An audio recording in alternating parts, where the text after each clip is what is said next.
नाज़रीन, दुनिया में बेशुमार दिन मनाए जाते हैं। दिन मनाए जाते हैं कि आज मदर डे है, दिन मनाया जाता है कि आज बच्चों का आलमी दिन है, दिन मनाए जाते हैं कि आज जो उनसे है वो दुनिया में इस बीमारी का दिन मनाया जा रहा है। इस तरह बेशुमार दिन मनाए जा रहे हैं। मेरा दिल करता है, मेरा एक आइडिया है कि क्यों ना दुनिया में दिन मनाया जाए अपनी चीज़ें संभालने का।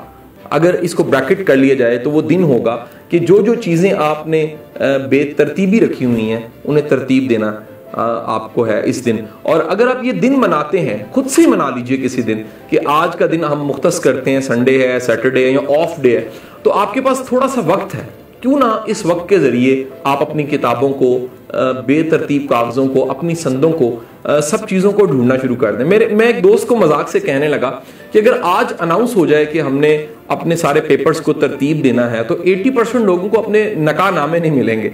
वजह यह कि हमने संभाले नहीं होते। जब तक हमें किसी चीज़ की ज़रूरत पेश नहीं आती, जब तक पासपोर्ट नहीं बनवाना होता, जब तक चीज़ें हमें फौरी तौर पे कॉल नहीं आती कि चाहिए, हम उन चीज़ों को संभाल के रखते नहीं हैं। तो क्यों ना एक दुनिया में दिन मनाया जाए कि हमने अपनी चीज़ें संभालनी है, वो तमाम के तमाम रिकॉर्ड्स को संभालना है। मैं लोगों के घरों में जाता हूँ तो हैरान होता हूँ देख के कि तस्वीरें उनकी बेतरतीबी पड़ी होती हैं, कुछ कूड़े के ढेर में मिलती हैं, कुछ बाहर पड़ी मिलती हैं, कुछ एल्बम में होती हैं।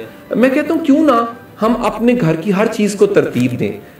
ये जो बात मैं आपको कह रहा हूँ, मैंने ज़ाती तौर पे देखा है कि वो घरों के सिस्टम ज़्यादा बेहतर होते हैं, वो घर ज़्यादा तरक्की करते हैं जिनके अंदर चीज़ों को मुनज़्ज़म रखा जाता है, जिन घरों में छोटी छोटी चीज़ों को तरतीब दी जाती है, खाने के बर्तन से लेके, पहनने के कपड़े से लेके, किताबों, कागज़ों और इम्पॉर्टेंट डॉक्यूमेंट्स को, तमाम चीज़ों को तरतीब और हिसाब से रखा जाता है, वो घर ज़्यादा मुनज़्ज़म और ज़्यादा शानदार लगते हैं। तो एक दिन आप भी मनाइए। शायद दुनिया में ये दिन कभी अनाउंस हो ही जाए, लेकिन इससे पहले कि ये अनाउंस हो, पता नहीं कब अनाउंस होगा, आप ये दिन ज़रूर मना लीजिए कि एक दिन ऐसा जिस दिन आप अपनी चीज़ों को तरतीब देंगे।